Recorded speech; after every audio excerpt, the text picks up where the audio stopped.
We are back on the road to City Hall tonight talking with author Richard Wolffe about his book with exclusive interviews with President Obama. You're looking at a cover of it there.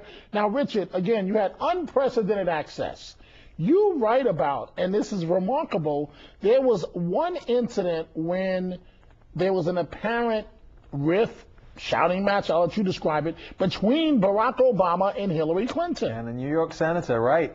Listen, it was December of 2007, before the voting began in Iowa, and their planes were parked on the tarmac at Washington National Airport, ready to go to Iowa. She calls him over on the tarmac to apologize for some comments about his youthful drug taking made by her campaign co-chair in New Hampshire. And she said, look, this stuff was out of bounds. This guy's going to quit from my campaign. I'm not having anything to do with it. And he goes, well, hey, it wasn't just that. I mean, there was the people who had that Muslim rumors that they were spreading on your campaign down in South Carolina. And she said, well, wait a second. You know, there's been your fundraiser in L.A. He came after me, and they started finger pointing and jabbing each other and arms waving. And at one point, he puts his hand on her to say, you know, just chill. And apparently she just went completely crazy because, like, this was a patronizing thing, and who was he to touch her? And he comes back on his plane at the end of it, and he says to his aides, you know, I've never seen that look of concern in her eyes before. I think we can win this one. So he's a pretty cool guy under fire. I mean, he's having this, you know, face down with the biggest name in Democratic politics, and it's getting very heated, and he sees the weakness that he thinks, for the first time, he's got a crack to win there. Now let's talk about race. You deal with it head on in this book. For any African American succeeding in mainstream America, you've got to walk that fine line of corporate America, which is not easy. On any given day, it's an issue. It may not be talked about, but it's an issue. Sure it is. And yet, he's running for president. He had the first real shot at winning.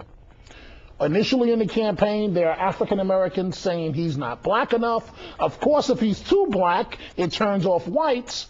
How difficult of an issue was that for Barack Obama?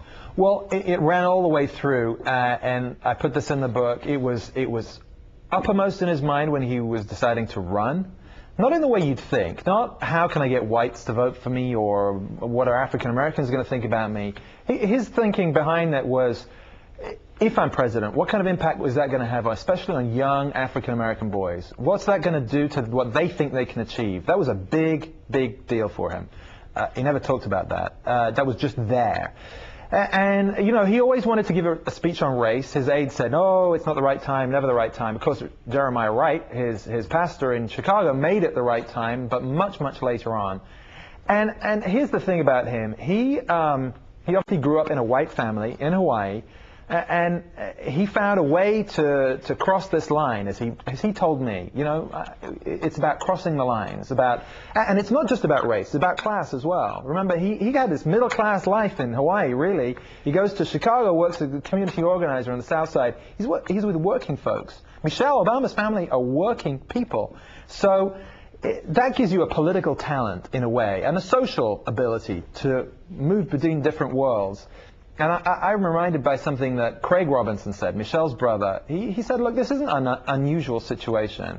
It's unusual maybe for a politician. We haven't seen politicians do this kind of thing. But he said, for people like me, talking about himself, talking about Craig Robinson, you know, went to Princeton, has to come back to his community in South Side of Chicago. He said, we have to deal with this all the time, because we have to say to the folks back home, we're still part of the community, but we're also got the kind of education that takes us to a different place, a professional place. And that's who he is. He's a guy who can move between different worlds, whether it's race or class, and they are both difficult lines to cross. I think that's a key part of how he connected with people. And you know, he lost a race in 2000, a congressional race against Bobby Rush in Chicago. And one of his mentors told me he lost because he was bad at ethnic politics. I mean, this is not a guy who does ethnic politics well. And that's actually why he's president. If he'd won, he'd never have run for president. He'd never been in position to. So it races all the way through. All the way through. Very interesting. Was there ever a point privately? Publicly, and I haven't met him yet, but publicly he appears to be cool as a cucumber. Yeah. Was there ever and I'm being a little sarcastic because we all know that no one is as cool as a cucumber. But was there ever a point when he said, as an African American, I can't do this publicly? I think I can, but I don't know if I can make it to this level. Well, not as an African American. I think, look, there were times when he had real doubts. He didn't like being a candidate in the first year. He really thought it was miserable. He called the whole experience a public colonoscopy. I mean, you know, it was painful, the whole thing. Everything was playing out in public. He missed his family. He thought after they lost in New Hampshire, this is, you know, after he won in Iowa, lost in New Hampshire, he thought he was heading for respectable second place. That's what he told his friends. So he had to sort of change the dynamic. He had to improve himself as a candidate. That is the mark of someone who can actually reach a high level. Because if you recognize your weaknesses and say, I'm going to work at this and make myself better, I'm going to connect with people because I'm not. Like, he recognized he was not connecting. But connect in ways that no other American has done before. Right. Right, but that meant doing things that were traditional and untraditional. He had to go raise money from rich people, and he had to build a different kind of political campaign that we hadn't seen before. So, you know, this guy's very adaptable, and that's one thing he used to talk to his friends about. How did Michael Jordan be a team player and an individual player? How did he change his game at the moment when he needed to? And Valerie Jarrett, one of his best friends, told me, look, he's a fourth quarter player. And it's made, you know, the last minute of the fourth quarter. And I said to him, the last 10 seconds. And I said to him, well, you know, is this true? And he just said, give me the ball. So he wants the ball. He wants the ball. Reverend Wright, that big mess, that controversy, how much on a personal level did that pain him? Oh, this is his former pastor. Yeah, and more than that, this was the community he found. He had grown up in this very messy family, you know, Hawaii, New York, and he was trying to put down his roots in Chicago, and that's what Reverend Jeremiah Wright represented. And look, Wright was influenced by James Cone, this kind of mixing together of how could you revive an African-American church in the heart of the South Side after the movement falls apart, and you know, it's Martin Luther King and Malcolm X and putting them together. Wright could do that. Wright was a compelling storyteller. He built this community, big social programs. It was community that he was finding himself, well, am I part of this or not? Is Wright part of it? Do I have to break with my home that I built for myself? Now, the truth was he wasn't in church a whole lot. When he had kids, you know, he wasn't there for those sermons because he was out campaigning or he was with his young kids. So it was emotional more than about faith. And that was often lost. I mean, everyone just went crazy on the TV pictures, but it was tough. You know, I could talk to you for the next 25 minutes on this, and I only have about 30 seconds left.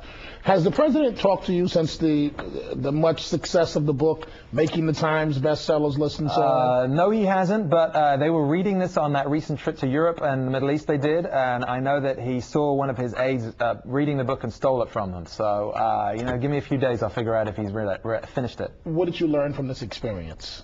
Well, I love writing the book, I love telling the story, and I love hearing people read the book and say how it moved them, how emotional it was, how it revived things, or explain things about a guy who I think still is kind of hidden.